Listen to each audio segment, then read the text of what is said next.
Hello everyone, Mermaid JC here. Welcome back to my channel. Today I wanted to share with you guys some collections of really funny kid questions, some difficult kid questions, and some great responses from your fellow mermaids in our community. Before we begin today's stories, please subscribe to the channel and join our little growing mermaid community. I can't believe we have reached over 100 subscribers. I am super happy and excited to have you as part of our mermaid family. And give this video a thumbs up if you'd like to see more of these videos and have more suggestions from your fellow mermaids on how to deal with children. I reached out to some groups on Facebook that I'm following and asked for mermaids' help. I said, have you ever had a question that was difficult to answer? Have you ever had something funny that a kid said or did?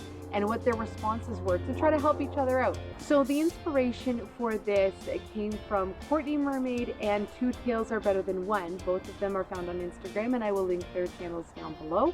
Courtney Mermaid had a question asked to her many years ago now by a child of, why are you wearing a fabric tail? And her response, I'm paraphrasing of course, was something that I found quite clever was, well, my tail was taken from me, so I had to make my own. Or Two Tails Are Better Than One had the response about their tattoos from a child, and their response was that they were captured by pirates and branded. I found that these responses to children's questions kept the magic in the mermaid community. So I asked some other mermaids for some other questions, posted them by children, and some clever responses to help us out when performing for children. My first scenario comes from Salty Siren, and again, I will put her Instagram link down below. Please go and support and follow all these mermaids that I mentioned in this video. We need to really support each other, follow each other, like each other's stuff. It helps grow the community. She says, I had a kid ask me once why I could take my tail on and off. I'm not a performer, she says, so I just gear up at the water side and I asked them if they knew about sail keys. Or selkies. I'm probably gonna butcher all of these names. She had this very clever response about mermaid folklore. Some mermaids are related to them, and when on land, they can shed their mermaid skin on and off. Her response to this child was to actually introduce them to a little bit of mermaid folklore. How cute is that? They were very satisfied, they gave me a funny look and went on their merry way, and I had my swim. And again, this comes from Salty Siren. Our next mermaid we have is Mermaid Cleo, and she says, I get a lot of accusations from children, especially around the 5 to 9 age range of you're not real, or what's that? That's a fake top. And she says she goes with it and relates it to humanity. So she says whenever she gets this response, yes, I've noticed that humans have a thing about clothing parts of their body, she says.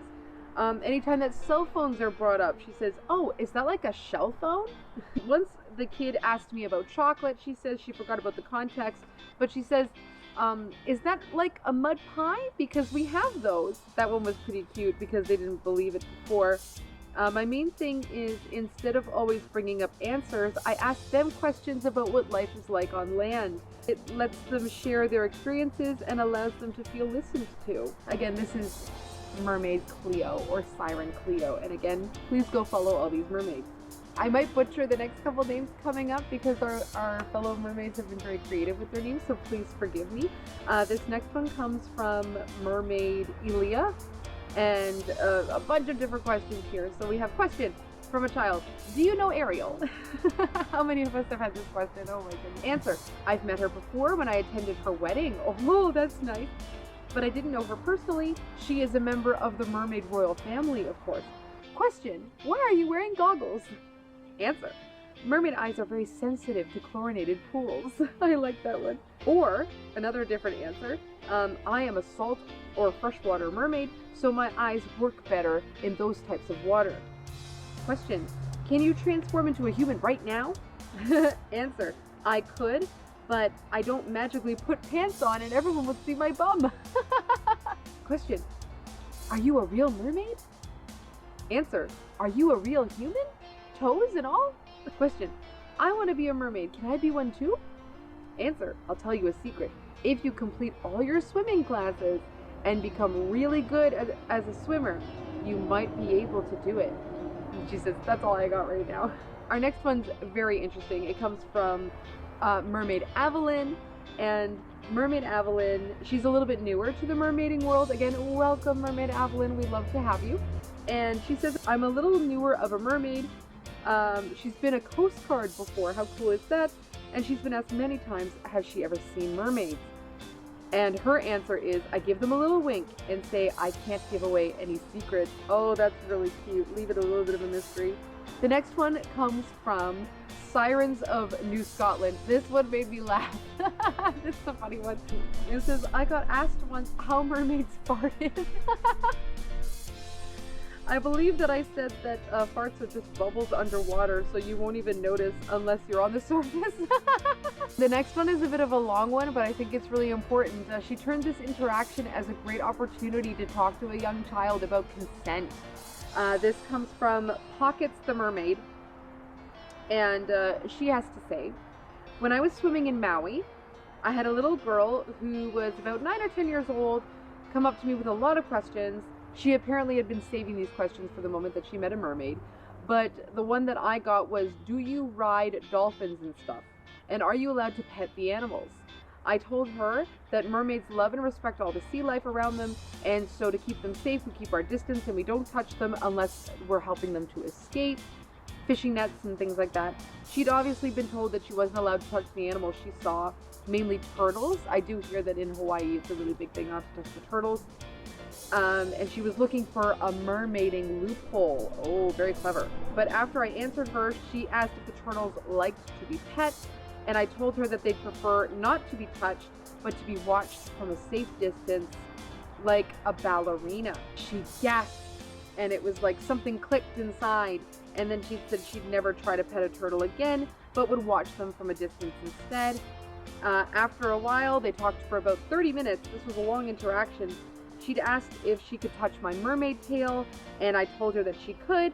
She talked to me about the importance of permission, and I could vocally give her permission or deny her permission to touch my tail, but animals couldn't do that.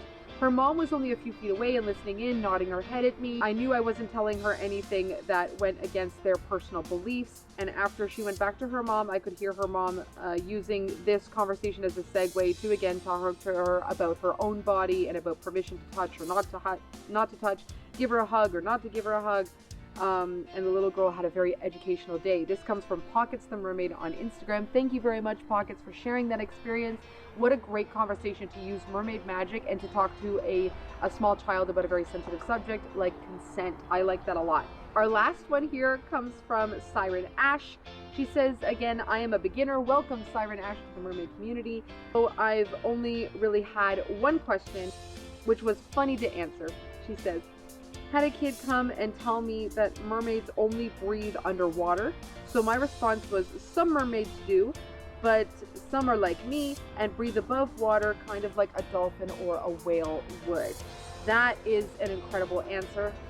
I do like the fact that you can relate your mermaiding to other mammals in the ocean life that children would be familiar with, like manatees.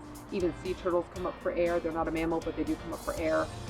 Dolphins, whales, any of the bigger sea creatures that they would be familiar with coming up for air. What a great response. I hope that these help you in your mermaiding journey and in dealing with children specifically, or even in dealing with some adults around children. So sort of flipping questions around on them, in my experience, has been a little bit more helpful than trying to come up with immediate answers and responses.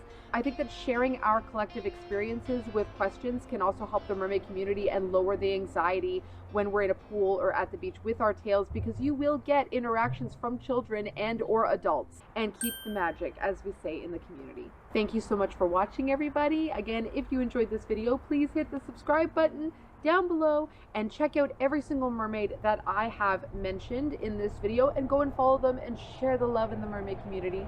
And if you like this video, you might like this one or this one, and click this little button here. I'll see you guys again next time. Bye bye.